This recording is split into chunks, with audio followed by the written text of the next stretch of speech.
When I was a teenager, I honestly thought I wouldn't make it to my 30s. I kept getting told things like the environment is ruined, the soil isn't going to produce food anymore, the water is polluted, there will be nuclear war, and it just felt like, why should I even bother? Everything felt pointless. So who was I but to focus my energies on things that felt like it mattered to me, like video games or hanging out with my friends, because it felt like even trying in this world was a fruitless endeavour. And I was only reminded of this recently when I was at work and a student told me that they felt exactly the same way, that the environment's ruins, there's literally nothing that he can do to change this. And it took me back to when I was a teenager and I felt the exact same way. But the thing is, today, I feel like there is a point in trying, that I can make a difference in my own life. I didn't back then, and that's what I want to talk about today. How I went from being a doomer to a doer.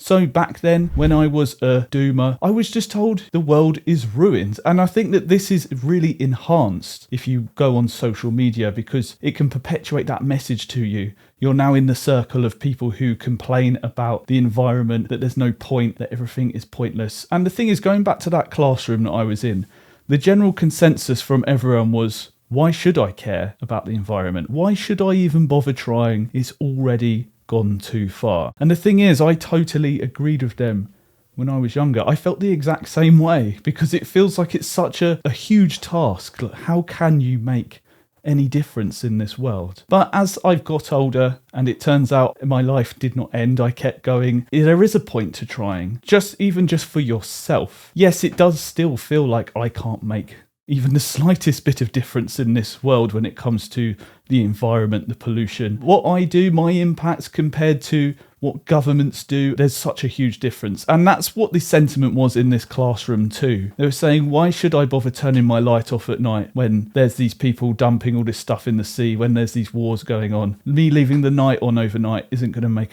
the slightest bit of difference. And I really felt like I had to agree with them, to be honest. Yes, it might make a very small bit of difference, but it does feel so pointless when you're looking at the weight of everything else going on. And that's why, as I've got older, I've learned to focus more on my own environment. I feel like that's the only way that I can actually find any happiness, because when I was locked into that world perspective of everything's ruined, everything is going to end, it felt like my world was going to end. It felt like my life was pointless because there was just this massive task ahead of me that I could never fulfill.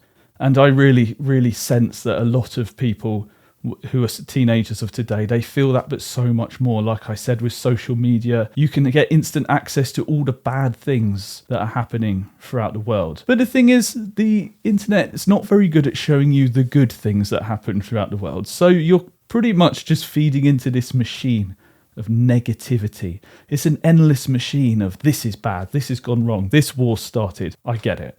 It just feels so overwhelming, and that's why now I'm in my 30s, and towards my late 20s, I started just really focusing on my local community. What can I do here?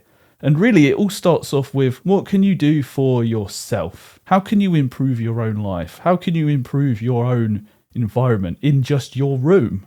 Start off on a small scale, because you can actually make tangible change. Eat foods that make you feel better, because not only are a lot of us trapped in a world of negativity through our phones, through the information that we're getting through this, but we're trapped in a world of negativity in our food as well. Many of us are addicted to energy drinks like the White Monster energy drinks. It feels like you can't live without them, but you can. And the thing is, that's a perpetual loop of sadness in a way too, because that's going to keep you up at night. It's going to ruin your sleep. And yes, it might feel like you need those energy drinks to get through the day, but really it's those energy drinks that are sapping your energy. Now, I know it's really hard to tell someone to adjust their diet. It's almost impossible to convince someone to change their habits. I was exactly the same when I was a teenager. My diet was awful. I lived off of carbs. I was pretty much, my dad used to call me noodle boy because I ate so many instant noodles. Looking back, I know just how sort of unhealthy that was to only eat noodles or pre-packaged,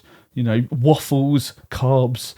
And I did drink energy drinks back then. Luckily, I didn't go too hard into energy drinks, but I would indulge in those energy drinks. But I think for me, what enabled me to have an easier route out of it is I was always active. When I focus on those fundamentals of just improving myself, I actually have a more positive outlook. And it's also stop looking at that news. Yes, you can't control those things. It's like a friend I used to work with always used to say, focus on the things that you can control.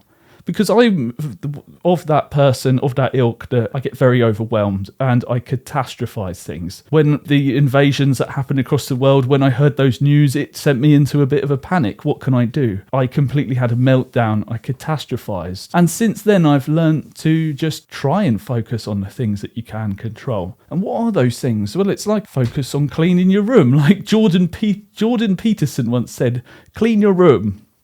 He's got a point, because it's something that you can control. I can control when I go to bed at night. I might not control when I fall asleep, but I can control if I'm following my routine, following a habit, trying to establish something that I can follow. I can control the food that enters me.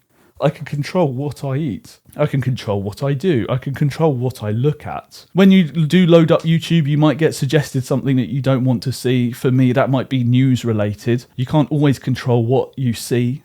But I do think it's important to control, to a point, what enters your head. If you know you're that kind of person who's prone to doomer thinking, who's prone to catastrophizing, then try and manage the information that's coming into your mind. For me, when I load up Instagram, I have it on mute. I don't look at social media with the sound on because it just fills my head with this almost like an agitation. That's one of my methods for controlling what enters my head. And for YouTube, I'm mostly there to learn. I'm trying to listen to podcasts of people who are better than me, things that I can take on board. Yes, you don't have to always go into YouTube with I'm here to learn mindset, but that's what helps me. So really what it comes down to for me is if you are feeling overwhelmed, powerless, like there's no point in trying anything, focus on yourself. What things are in your control? Take an audit of the things that are making you unhappy, pardon me, and adjust them. Is it the news? Is it scrolling TikTok and seeing someone say some sensationalized thing? And don't just believe what they're saying as well. Sometimes they might just be saying things to evoke an emotion in you, so you keep watching their page. It might be complete and total rubbish what they're saying. Every video you kind of have to critically look at these days. It's almost like you have to go into social media not believing anything. Someone has to prove themselves. Many of you don't believe a word that I'm saying because that's kind of how you have to act these days when it comes to YouTube. When I started getting views on this channel, many of you thought that my voice was completely AI generated. And that's fair enough because you need to be critical of what you're consuming these days. And again, that's just another way it feels powerless. Do I know that this person's real? Is the environment going to end? Is the world going to end? Probably not. I thought it was going to end when I was a teenager, and I happen to still be here. I don't know for how much longer, but I'm still here.